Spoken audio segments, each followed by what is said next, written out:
हम सभी जानते हैं जीपैट 2026 के फॉर्म आ चुके हैं। तो आज हम आपका बिल्कुल भी कीमती समय नहीं लेंगे और आपको शॉर्ट में बताएंगे कि जीपैट 2026 का फॉर्म हम कैसे भरें। तो दोस्तों हम आ चुके हैं ग्रेजुएट फार्मेसी एप्टीट्यूड टेस्ट 2026 और यहाँ पे दिए गए इंपॉर्टेंट इंस्ट्रक्शन को आप ध्यानपूर्वक पढ़ लेंगे। और ये सारी चीज़ें इसलिए भी इम्पोर्टेंट हैं क्योंकि इस बार का फॉर्म अगर आपने एक बार अपनी फ़ोन नंबर, मोबाइल नंबर या आपने जो भी आपकी डिटेल है रजिस्ट्रेशन में, अगर उसमें आप कोई मिस्टेक कर रहे हैं तो उसका चेंज का ऑप्शन नहीं होगा। तो इसको बहुत ही केयरली पढ़ लीजिएगा कि name, date of birth, nationality, mobile number, email ID and test city correctly as these detail can not be change, या यहाँ पे मेंशन किया गया 5th पॉइंट में। तो इसको आप अच्छे से चेक करके भरेंगे। मोबाइल नंबर वही डालिएगा जो प्रॉपर वे में आपके पास हो, जिसपे ओटीपी आए या डिटेल आए तो आपको मिल सके और आगे भी वो मोबाइल रिचार्ज रहे, क्योंकि एग्ज़ाम डेट से लेके बाकी आगे तक भी आपको इसकी बहुत ही आवश्यकता पड़ेगी। नेक्स्ट आगे हम जाएंगे और देखेंगे जीपैट 2026 के लिए जब हम रजिस्टर करते हैं तो यहाँ से रजिस्टर करेंगे टू क्लिक हियर, और यहाँ से रजिस्टर करते समय ये पेज अपलोड होके खुलेगा और यहाँ पे आप अपनी सारी डिटेल, सबसे पहले आपसे डिक्लेरेशन होगा क्योंकि ये फॉर्म जो है जीपैट 2026 मोबाइल के द्वारा आप नहीं भर सकते हैं, ये पहले इंस्ट्रक्शन दे चुके हैं। या तो आप ये स्वयं से अपने किसी कंप्यूटर या लैपटॉप से भरेंगे या आप जो है किसी साइबर कैफे का यूज कर सकते हैं। तो आई एम एन एप्लीकेंट पे टिक करेंगे क्योंकि हम लोग खुद भर रहे हैं। अगर आप साइबर कैफे से भरेंगे तो I am not the applicant उस तरीके से क्लिक करेंगे जो साइबर कैफे से भरेंगे बच्चे, तो इस बात का विशेष ध्यान रखेंगे। नेक्स्ट जब हम आएंगे तो यहाँ पे देखेंगे कि आपको इंस्ट्रक्शन लिख के आएगा, वही सारी डिटेल जो आपको पहले दी गई थी। और यहाँ पे जो आपके फील्ड मार्क जहाँ पे भी एस्ट्रे मीन्स एस्ट्रे का साइन होगा, स्टार बने होंगे, वो कंपलसरी है, मैंडेटरी है, उसको आपको भरना ही भरना पड़ेगा। और हम इसको गूगल फॉर्म या क्रोमियम इस पे एज मोजिला पे इन सारी चीज़ों पे खोल के भर सकते हैं। तो नेक्स्ट हम लोग आगे बढ़ेंगे इसको क्लोज करके, और यहाँ पे आपको कुछ प्राइवेसी नोटिस दिख रही होगी। पर्सनल डिटेल में एप्लीकेंट नेम कैसा होना चाहिए, डेट ऑफ बर्थ कैसे होना चाहिए, मोबाइल नंबर जो आपका रिलेशन में कम्युनिकेशन में हो, तो ये nationality, alternative number, father name, mother name, तो ये सब प्रॉपरली आप इसको पढ़ लेंगे, अच्छे से देख लेंगे, समझ लेंगे और देन हम आगे बढ़ेंगे, आई एग्री करेंगे। अब यहाँ से हम देखेंगे कि हमें पर्सनल डिटेल में अपना रजिस्ट्रेशन करना है। तो कैंडिडेट नेम जो भी आपका नाम है, सपोज दैट हमने लिया है अंकित कुमार, तो अंकित कुमार में Ankit Kumar middle name same में रहेगा, और अगर आपका कोई टाइटल है तो वो भी लिखेंगे। देन कंफर्म करेंगे कैंडिडेट का नेम को, तो यहाँ से दोबारा वही करेक्टर रिपीट होगा। डेट ऑफ बर्थ जो आपकी डेट ऑफ बर्थ है उससे आप इसको फिल करेंगे जो भी ईयर में आपकी है, और वो आपके डॉक्यूमेंट में मेंशन रहता है। Gender male female, nationality Indian, ज़्यादातर बच्चे इंडियन होंगे। अपना मोबाइल नंबर आप सही भरेंगे और जिससे मोबाइल नंबर में कोई इशू ना आए, आपको ओटीपी प्रॉपर आए, और रिचार्ज रखेंगे। अल्टरनेटिव मोबाइल नंबर अगर कोई है तो आप उसे दे सकते हैं, अदरवाइज आप सेम नंबर रिपीट कर सकते हैं। आपकी मेल आईडी प्रॉपर होनी चाहिए जिसमें आपको कोई भी ओटीपी या मैसेज आता है तो आप उसे देख सकते हैं। हमने एक मोबाइल नंबर, ईमेल आईडी ये आपको समझाने के लिए ले लिया है, कृपया इसको कॉपी मत करना और अपना ही डालिएगा आप लोग। और यहाँ पे री इंटर होगा तो री इंटर करके भी हमने अपना एक मेल आईडी डाला है। नेक्स्ट एक ओटीपी जाएगी इसी सेम नंबर पे, और जिससे आपका रजिस्ट्रेशन जो प्रोसेस है वो कंप्लीट होगा। और यहाँ पे जनरेट ओटीपी होगी, जनरेट ओटीपी आपके मोबाइल नंबर 3655 ये हमने वेरिफिकेशन के लिए है। नेक्स्ट इसको कैप्चा था, ये हमारा सबमिट हो गया। अब एंटर मोबाइल नंबर ओटीपी जो आई है आपके मोबाइल पे उसको आप फिल कर देंगे, और एंटर ईमेल ओटीपी रहेगा। तो यहाँ पे आपको जो ओटीपी आई हुई है उसको हम यहाँ पे फिल करेंगे। बहुत ही ध्यान पूर्वक ये सारी डिटेल आपको भरनी है क्योंकि छोटी सी मिस्टेक में आपकी पूरे साल की मेहनत और आपका एग्ज़ाम दोनों में इफेक्ट आ सकता है। तो इसलिए अपनी प्रॉपर वे में कैपिटल लेटर में अपना नाम टाइप करेंगे, अपनी डेट ऑफ बर्थ प्रॉपर करेंगे, और दोनों ओटीपी को हम वेरीफाई करेंगे। ईमेल पे भी हमारे एक ओटीपी आई होगी। तो यहाँ रजिस्ट्रेशन हमारा हो चुका था और रजिस्ट्रेशन के बाद हमें जो ओटीपी वगैरह आनी थी वो आ गई। अब हम पर्सनल डिटेल पे आके एक बार देख लेंगे कि हमारा नाम डिटेल सारी चीज़ें अच्छे से फिल हैं कि नहीं। और यहाँ पे मदर नेम और फादर नेम ये जो कि मैंडेटरी है, ये आपको डालना ही पड़ेगा। और ये वही डालिए जो आपके क्वालिफाइंग एग्ज़ाम के मार्कशीट पे मेंशन है। यहाँ पे मदर नेम भी हम फिल करेंगे। तो डियर स्टूडेंट, आप इसको सीरियसली केयरफुल्ली जल्दी भरेंगे, क्योंकि जो बच्चे लेट करेंगे तो पहले आओ पहले पाओ की स्कीम के तहत उनके सेंटर बदल जाएंगे। यहाँ कैटेगरी हम देंगे, अगर आप जनरल हैं तो जनरल से फिल करेंगे। और यहाँ पे अगर आप जनरल भरेंगे तो आपको ईडब्ल्यूएस अगर आपके पास है इकोनॉमिकल वीकर सेक्शन, एस या नो करना है। और नेक्स्ट आपका आता है कि अगर आपके पास कोई बेंचमार्क है, डिसेबिलिटी है, तो उसको आप नो कर दीजिए, अगर है तो यस करेंगे। और यस करने पे डिटेल देनी होगी। नेक्स्ट अगेन मोबाइल नंबर और ईमेल आईडी जो आपने भरी हुई है पहले से ही। Do you have government ID of India issued Aadhaar card. अब यहाँ पे देखिए आपके क्वालिफिकेशन, आपकी आइडेंटिटी कार्ड में आपसे आधार कार्ड कंपलसरी है, तो सभी के पास होंगे और वो अपना आधार कार्ड नंबर यहाँ पे एग्री करके भर देंगे। तो government of India issued Aadhaar card S होगा सर, यहाँ पे ऊपर एस होगा, आधार कार्ड में एस होगा और एग्री होगा। ओके, तो यहाँ पे हम आगे बढ़ेंगे और आगे देखेंगे। यहाँ पे 2 आईडी नंबर देना है, तो हम आधार कार्ड का नंबर भी देंगे यहाँ पे अपना। और नेक्स्ट आपको do you have government of India issued voter ID card या पैन कार्ड, जो भी चीज़ें आपके पास हैं तो मिनिमम आपके पास 2 यहाँ पे होने चाहिए। तो हमने आधार कार्ड के बाद अपना वोटर आईडी कार्ड का नंबर फिल कर दिया है। और अगर आपके पास ड्राइविंग लाइसेंस है, बहुत सारे बच्चों के पास पैन कार्ड नहीं होगा, तो परेशान बिल्कुल नहीं होंगे, आप उसको मत भर फिल करिए।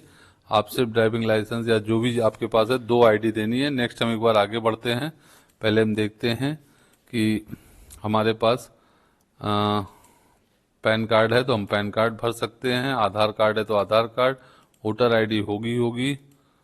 पर कई बच्चों के साथ कई तरीके के इशू रहते हैं, तो हमने यहाँ पे पैन कार्ड का नंबर डाल दिया है दिखाने के लिए आपको। और ये सारा सिर्फ एक ट्रायल वीडियो है जिससे कि आप आसानी से समझ सकें फॉर्म को कैसे भरना है। पासपोर्ट बहुत सारे बच्चों के पास नहीं होगा तो नो कर देंगे, कोई इशू नहीं है।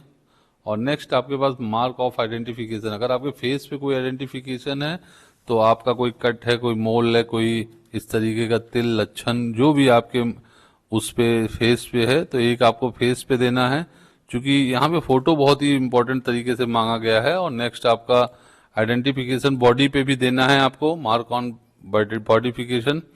तो यहाँ पे हम फिल करेंगे कि बॉडी पे अगर कोई भी मार्क है, कट है, लक्षण है, तिल है, तो उसको भी जरूर आप फिल करिएगा और वो आपको पता होगा कहाँ पे है। नेक्स्ट इसको भरने के बाद हम आगे इसको सेव करेंगे और नेक्स्ट पे जाएंगे। तो इस तरीके से फॉर्म को आपको फिल करना है, जो कि बहुत ज़्यादा मुश्किल नहीं, लेकिन चूंकि मोबाइल से फॉर्म नहीं भरा जा सकता है, तो इस फॉर्म को फिल करने के लिए आपको या तो साइबर कैफे पे जाना होगा या किसी ऐसे कंप्यूटर या लैपटॉप पे भरना होगा जिसमें कैमरे भी इंस्टॉल हो। और चूंकि लास्ट में जो आपकी फोटोग्राफ बननी है वो फोटो और सिग्नेचर आपकी खुद की सेल्फ की होगी। और प्रोसेस लंबा है, तो इसमें हम आपको धीरे धीरे करके दिखा रहे हैं। और कहीं पे भी कोई भी अगर इशू आएगी तो उसको हम फिर से रिजॉल्व करेंगे। तो यहाँ पे हम देखेंगे प्लीज़ आइडेंटिफाई में valid valid identity number CD,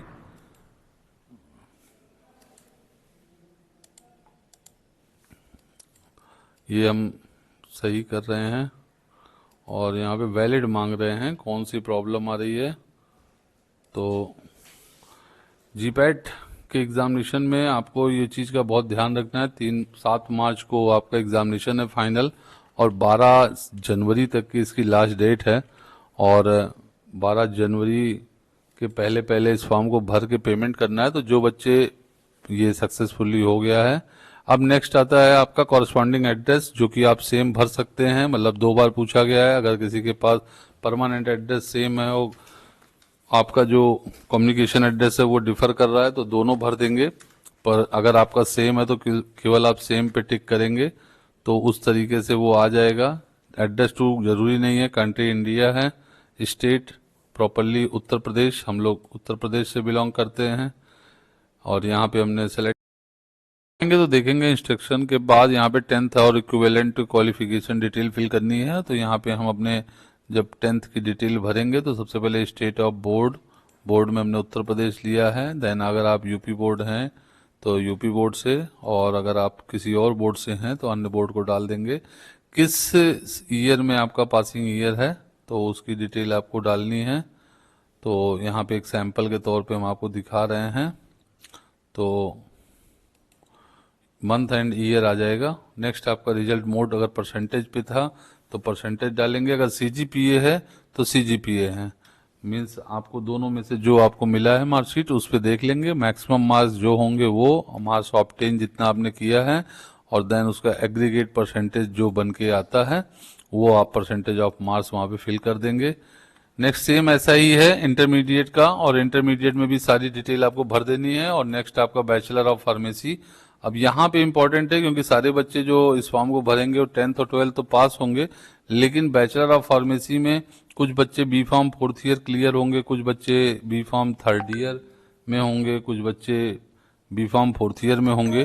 तो उस चीज को आपको ध्यान से भरना है कि वहां पे आपको कोई गलती ना हो। और अगर जो बच्चे 4th ईयर पास आउट हैं तो वो बच्चों के साथ तो सारी डिटेल भर देंगे, लेकिन जो बच्चे 3rd ईयर में हैं तो उनकी हाँ, यहाँ पे नेक्स्ट आपका enrolment ID issued by university, कहाँ से आपका बैचलर ऑफ फार्मेसी इशू हुआ है, किस यूनिवर्सिटी से है। Student ID issue bye PCI, अगर नहीं है तो आप नहीं भरेंगे, कोई जरूरी नहीं है, यहाँ पे हैशटैग नहीं बना हुआ है। और next country of completion of B pharm qualification. Next है आपका स्टेट, किस स्टेट से बिलोंग करते हैं। और यहाँ पे कई बच्चों के साथ दिक्कत है, यूनिवर्सिटी और कॉलेज में कॉलेज का नाम नहीं होगा या फिर यूनिवर्सिटी का नाम नहीं है, तो उस केस में आप अदर के ऑप्शन में भी जा सकते हैं। और जैसे यहाँ पे हमने दिखाया कि यहाँ पे इस कॉलेज का नाम है तो हमने अपने कॉलेज का नाम डाल दिया है। और नेक्स्ट हम आगे बढ़ेंगे तो यहाँ पे किस यूनिवर्सिटी में है, तो ये लखनऊ में आती है, लखनऊ यूनिवर्सिटी है हमारा AKTU। और मंथ और ईयर एडमिशन, किस ईयर में आपका एडमिशन हुआ है, तो ये सारी डिटेल आपको ध्यान से पढ़ के डालनी है। और चूंकि ये पास आउट के फॉर्म में डाल रहे हैं तो ये वहां से हो जाएगा। अगर आप 3rd ईयर में होंगे तो आपको सिर्फ 2nd ईयर तक का डालना है, 4th ईयर में है तो 3rd ईयर तक का डालना है, और क्वालिफाइड है तो क्वालिफाइड में पूरी डिटेल आपको एक एक साल की मार्कशीट आपको रेडी रखनी है। 1st year, 2nd year, 3rd year, 4th year, और क्वालिफिकेशन डिटेल में आपको प्रॉपर वे में भरना है। इसी तरीके से आप यहाँ पे 1st ईयर के मार्क्स को डालेंगे, B pharm 1st year, then B pharm 2nd year, then B pharm 3rd year, और अगर 4th ईयर है तो 4th ईयर।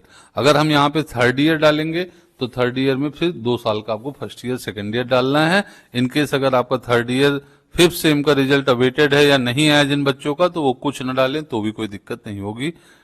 तो इस तरीके से इस फॉर्म को फिल करने के बाद एडिशनल इन्फॉर्मेशन आ जाता है। Reported restricted during pharmacy course, no कर देंगे। नेक्स्ट है charge of issue of unfair means in GPAT, no. तो ये सारी चीजें, appearing depart, no. Have you applied in GPAT 2025, अगर आपने किया था लास्ट ईयर तो यस, अदरवाइज नो। ठीक है ना। नेक्स्ट हम इसको सेव करेंगे, बट इस बार प्रॉपर वे में नहीं होगा क्योंकि बहुत सारे मार्क्स हमने भी यहाँ फिल नहीं किए हैं। तो ये एक फॉर्मेट है जिसमें हम आपको बता रहे हैं, और मैं आपको ये बताना चाह रहा हूँ कि इसमें कोई ऐसी प्रॉब्लम नहीं है, बशर्ते आपको एक ऐसे लैपटॉप या कंप्यूटर पे बैठ के भरना है जिससे कि आपको कोई दिक्कत ना हो। और टेस्ट सिटी आएगी नेक्स्ट ऑप्शन में, जहाँ पे आपको अपना स्टेट और सिटी को चूज करना है। और डॉक्यूमेंट एंड पेमेंट आएगा, जहाँ पे आपको फोटो और अपनी डिटेल करनी है। फोटो के केस में आपको ध्यान रखना है कि कैमरे के सामने आपका 15% से ज्यादा फेस आना चाहिए, जिससे प्रॉपर आपका फेस आ जाएगा और वो वेरीफाइड करेगा। फेस में मूवमेंट होनी चाहिए जिससे ऐसा न लगे कहीं से कोई कॉपी है। बैक साइड आपको बिल्कुल प्लेन रखना है, तो वो कंप्यूटर के थ्रू ही ऑप्ट करेगा और उसको वेरीफाई कर देगा। तो वहां पे आपको बिल्कुल डरना नहीं है, कोई टेंशन नहीं है। सिग्नेचर आपका अपलोड होगा, फोटो भी आपकी अपलोड होगी, और एक फोटो सामने से कैप्चर होगा। तो इन सारी चीजों को, गतिविधि को सही से आप अगर प्रॉपर वे में कर लेंगे तो आपका फिर सीधे सेव होगा। देन आप इसको दोबारा से पूरे फॉर्म को अच्छे से पढ़ लें, कहीं भी कोई करेक्शन होता है, जैसा मैंने पहले ही बताया रजिस्ट्रेशन के केस में शुरू में ही आपको अपना नाम, मोबाइल नंबर, डिटेल पहले से ही चेक कर लेना है, और अगर बाकी की चीजें होती तो वेरीफाई करके सबमिट कर देना। सबमिट करने के बाद आपका पेमेंट हो जाएगा। जनरल ओबीसी के लिए 3500 है, बाकी बच्चों के लिए 2500 SC ST के लिए। धन्यवाद।